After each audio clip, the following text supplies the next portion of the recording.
The Lord is my shepherd. There is nothing I shall want. Isn't that nice? I don't believe it. Do you? If you actually believed it, you would live this way, not wanting for anything. When was the last time you didn't want for something? Really? Yeah? One of the big movie stars from back in the day just lamented that she lost half of her wealth from the latest bank collapse. Bet she's wanting at the moment.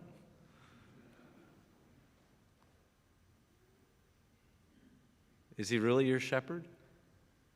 Do you follow like a sheep does? He calls, you follow?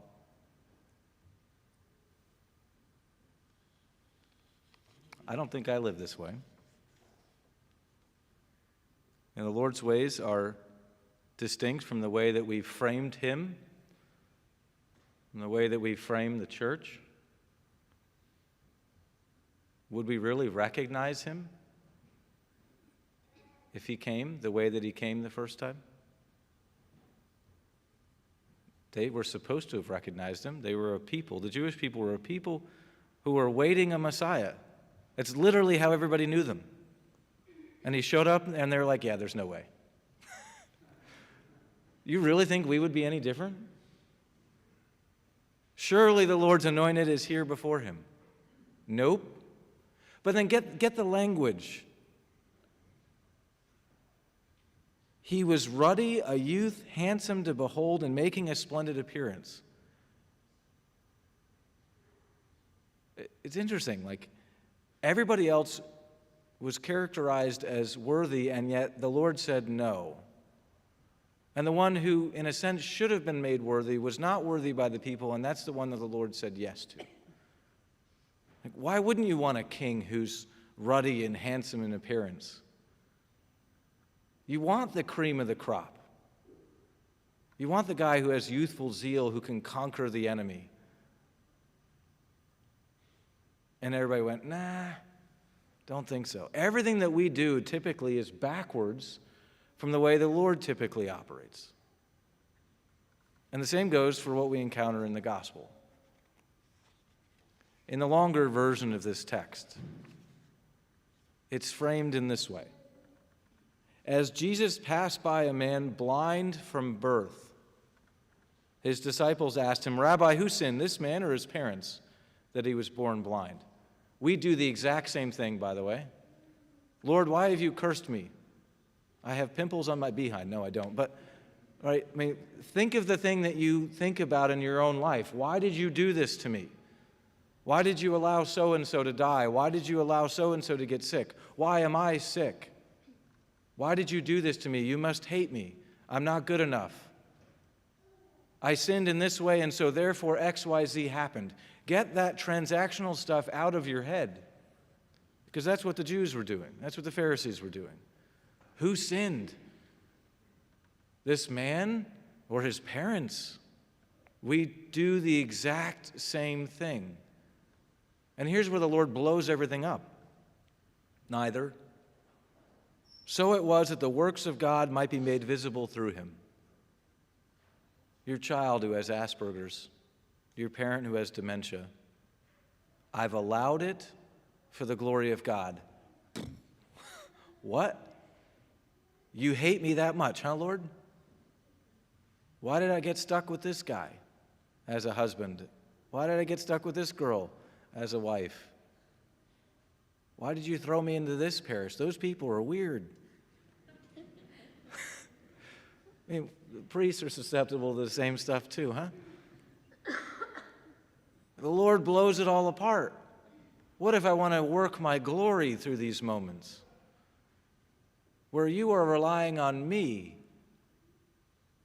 not all this other stuff?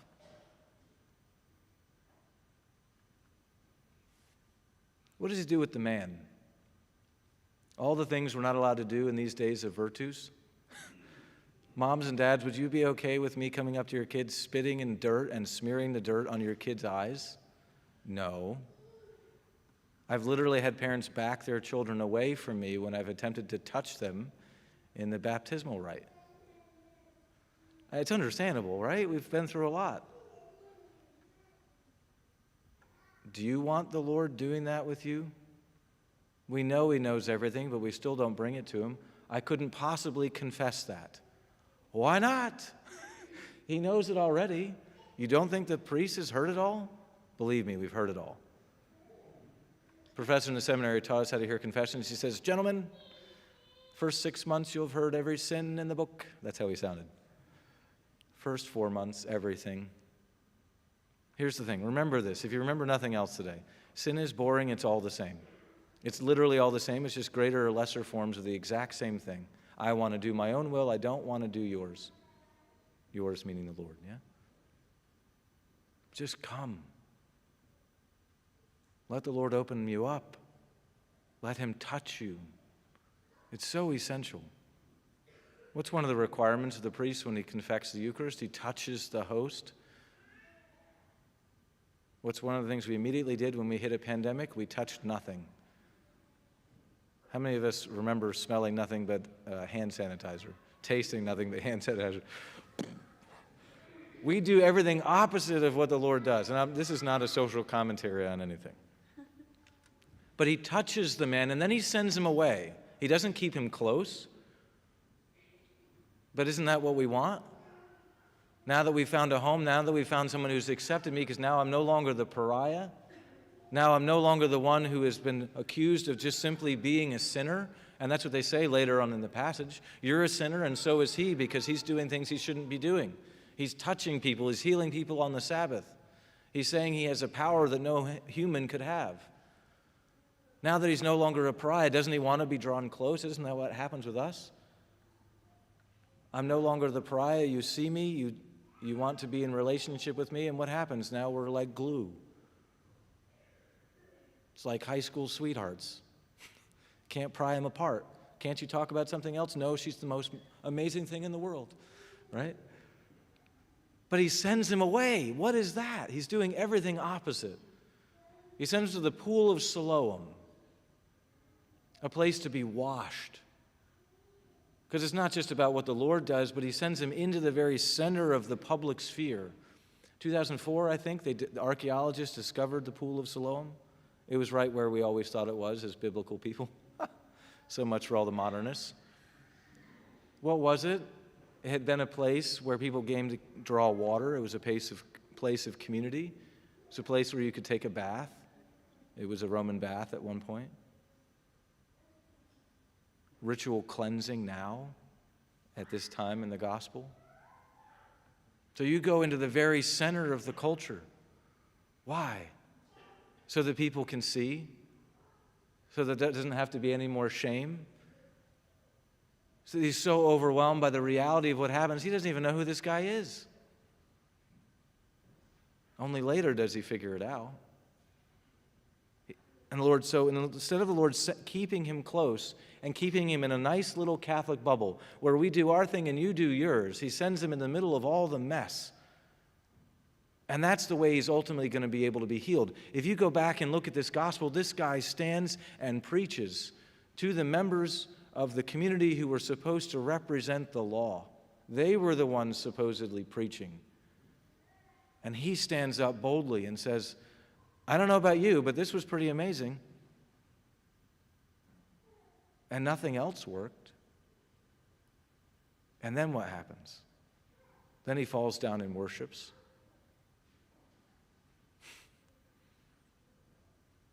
So the Lord needs space in your life and mine if he's really going to be a shepherd. If you're really going to allow him to live out your will for you. He needs space to touch. And then he needs to send you out. It's the same for every disciple. The priest is supposed to be a living, walking example of Christ himself. It means that at the altar, he's laid himself down and handed his entire will over. When those of you who are married got married, you literally gave each other rings. You know what we call that in the marriage ritual? Vinicula. What's vinicula? Chains. You've handed your will over to your spouse. Why are you miserable? Because you haven't given everything over to her. Haven't you seen the signs in everybody's kitchen? Yeah? Why are you miserable? Because you haven't given everything over to him. You're not living mutually. You're living for yourselves. You're trying to survive. You're trying to maintain. And then the lost cause are deacons. They've given themselves over to the Lord and to their wives. They're stuck. Right? But the Lord wants to be a shepherd. He says, you once were darkness. Not you once walked in darkness, you were darkness. Now you're light in the Lord. The only way to do that is to hand your will over and to say, Lord, you are everything. I will submit to you touching me, knowing everything about me. And I will confess it to you. I have nothing. No one else will do anything for me. And I will follow where you send me. I don't want to go to that parish. Why did you make me fall in love with him or her? I never would have thought I would have done that. He utterly transforms us. And he sends us into the culture, into the world, into the very center of the church to be a witness. What did it mean to be blessed by God in the first century? That you had money, that you were free of sickness? What did it mean to be cursed by God? That you were ill, that you were lame, that you were poor? Yeah, the community had a requirement, a commandment to take care of you, the poor, the immigrant, the sojourner, the widow, of course. But you were not blessed. The Lord turns that upside down, and what happens as a result of that? The man worships. Again, he worships. And so when the Lord collides into your life and invites you into something else so that you can live in him as light and not as darkness, what is your response? Thanks, I'm just going to go about my own way. How many times I've walked out of the confessional myself, firm purpose of amendment, and changed nothing that week. Nothing was any different the second week as it was the first week before I went to confession. Was there really a firm purpose of amendment? Was I really forgiven? I hope so. I tried in the moment, right? But if we change nothing, if we do nothing different, we just simply maintain our own track. The man couldn't help it. He spoke out. He allowed something to be different. Men and women in your midst will come up to participate in the scrutinies, and the language of the exorcism prayer, yes, congratulations, you've just made it into a horror movie, right? We're praying minor exorcisms in a little bit. It'll be fun. It's language about going from darkness to light. And then we're meant to live in the light. The Lord really needs to dominate our wills so that we can be something else in the culture. Why is that necessary? Because nobody cares what you believe. Nobody cares how you live. We're the one community in our culture that can be laughed at, that can be condemned, where they can firebomb and graffiti your buildings. Nobody cares.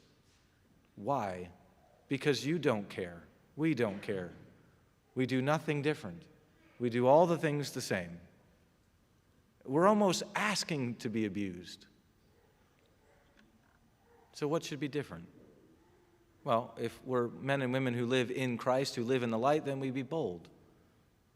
And we stop making excuses. We simply be who we are. I can't help being a walking billboard. Might as well just live it. Neither can you with your rings on your fingers. In an age where marriage is not valued. In fact, where everybody ought to be allowed to get married. Well, if everybody can get married, then what's the point of marriage? Might as well just share each other. Well, everybody knows that's kind of weird.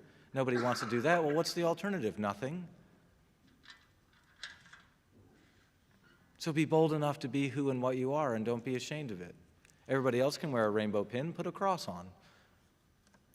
Do something radically different. By doing nothing different at all, but being bold and being yourself. Having been set free because you know how you've been set free and that everything has been handed over to him. Everything was handed over at your baptism. For those of you getting ready to be baptized, literally everything ontologically will be handed over to him. Start living like it, and don't make excuses. The man couldn't make excuses anymore. They even brought in his parents to try and make excuses for him.